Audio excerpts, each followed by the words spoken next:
Hoy quería compartir una breve reflexión a partir de un escrito, tengo aquí, estoy delante de mi computadora, un escrito que hice hace unos años que titulé, algo muy breve, un texto de alrededor de 100 páginas, eh, Las raíces y la vocación de la patria argentina. En ese momento me estaba dedicando a enseñar historia argentina y bueno, me surgió esta reflexión acerca de estos temas, raíces y vocación.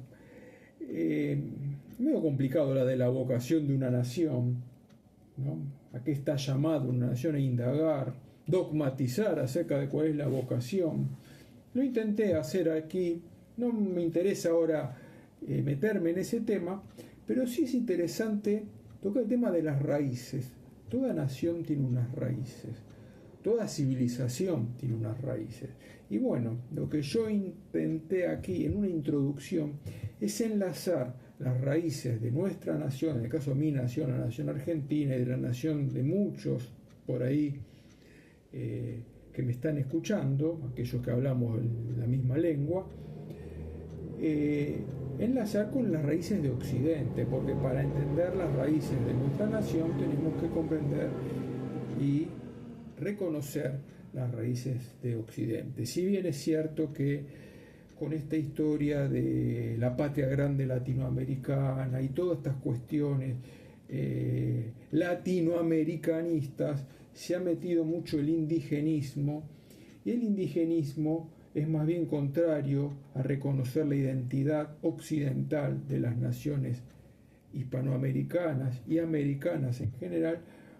Pues bien, yo aquí lo que busqué es encontrar ese origen o esas raíces occidentales, que por supuesto nos vienen a los hispanoamericanos o a los iberoamericanos a través de España o a través de España y de Portugal, entroncamos con esas raíces occidentales. Aquí me interesé, yo en este texto estoy viendo buscar la raíz de la palabra patria, ¿no? La palabra patria viene de padres. Cité a un autor francés del siglo XIX, Maurice Barrès, que hablaba de cómo la patria tiene su fundamento en una tierra y en aquello que unos padres, unos antepasados nos han legado. Bueno, a través de esos antepasados nos vienen esas raíces culturales, esa civilización que es, como decía, la de Occidente, ¿no? Ese Occidente que está fundado, como acá estoy viendo que escribía en aquellos años, en el derecho romano, y de Roma recibimos no solamente el derecho, sino también la lengua. Nuestra lengua española es una lengua romance que viene del latín, ¿no? Además de toda la riquísima cultura, el acervo cultural recibido de los griegos. Pensemos que los griegos son los padres de la filosofía, los padres del teatro, los padres de tantos avances en las matemáticas, por ejemplo, los creadores prácticamente de la medicina. Es el lugar, el ámbito en el que se pasó del mito al logos, ¿no? Esa búsqueda del logos, de la raíz profunda del ser, ¿no? Y el tercer pilar del occidente es el cristianismo, evidentemente. Cristianismo que, bueno, es la España moderna, descubridora y colonizadora de América. Tenía todavía una herencia medieval muy rica, donde la iglesia jugaba un papel muy importante, las formas de religiosidad que había desarrollado la iglesia española, sobre todo primero en la lucha con el moro, luego a través de las reformas que llevaron adelante Isabel la Católica, el cardenal Cisneros, y por último asumiendo todos los cambios y todas las reformas del Concilio de Trento en el siglo XVI con nuevas órdenes o viejas órdenes reformadas. Estoy pensando, por ejemplo, en los jesuitas fundados por San Ignacio de Loyola, que luego tuvieron un papel tan importante aquí en América y en la zona rioplatense, en la zona del Paraguay, y no solamente de lo que hoy es Paraguay, sino el Paraguay antiguamente era toda la región, también digamos mesopotámica, chaqueña. Ahí se desarrollaron aquellos 30 pueblos jesuíticos, no guaraníticos, y bueno, y otras congregaciones que vivieron su reforma y que algunas tal vez si no impactaron tanto en América, pero tuvieron también su influencia en las formas de religiosidad española del siglo XVI que luego llegan aquí a América y también en el XVII.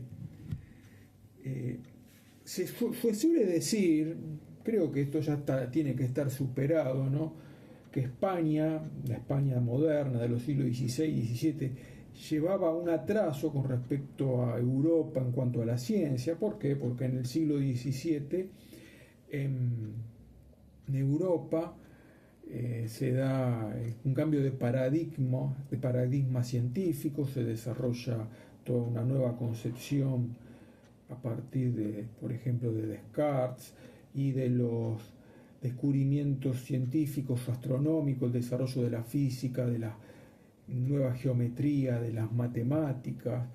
Hay toda una nueva forma de ver el mundo y junto con esa nueva forma de ver el mundo, un desarrollo de ciencias empíricas, la física, la química, la astronomía.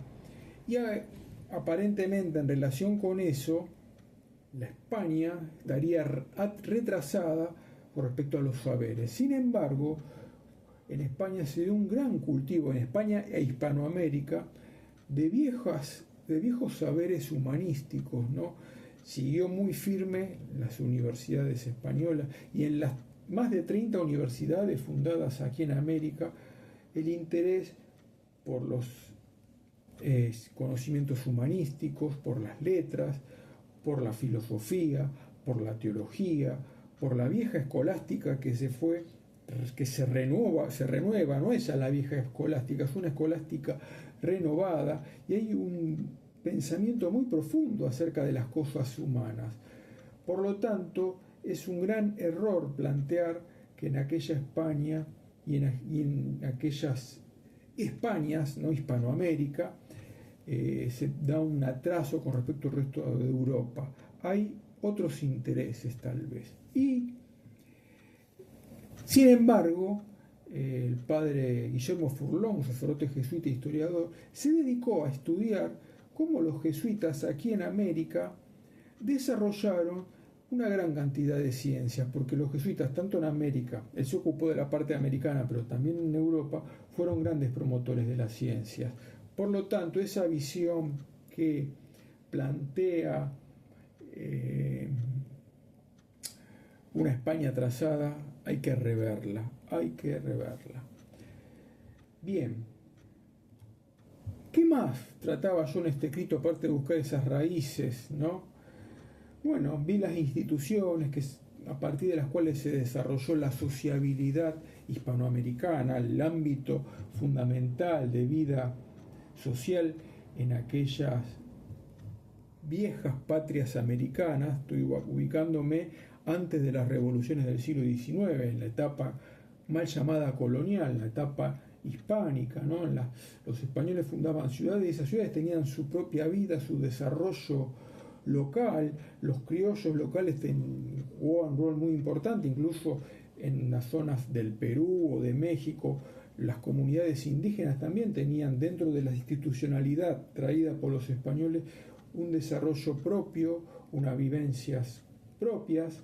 Los cabildos tenían un papel fundamental, donde estaban representados los vecinos de las comunidades locales, las élites locales en realidad, y junto a los cabildos, representantes de las élites, los funcionarios reales y aquellos miembros de la iglesia, ¿no?, ya sea la jerarquía eclesial, obispos, arzobispos, del clero secular, o la vida de las comunidades religiosas, de las órdenes religiosas, que también tenían su vida propia en las ciudades hispanoamericanas como españolas, ¿no? Uno puede ver en el trazado de aquellas viejas ciudades Estaba, por ejemplo, en torno a la Plaza del Cabildo, la iglesia parroquial o catedral, pero también estaba la iglesia de cada comunidad, jesuitas, dominicos, franciscanos, mercedarios.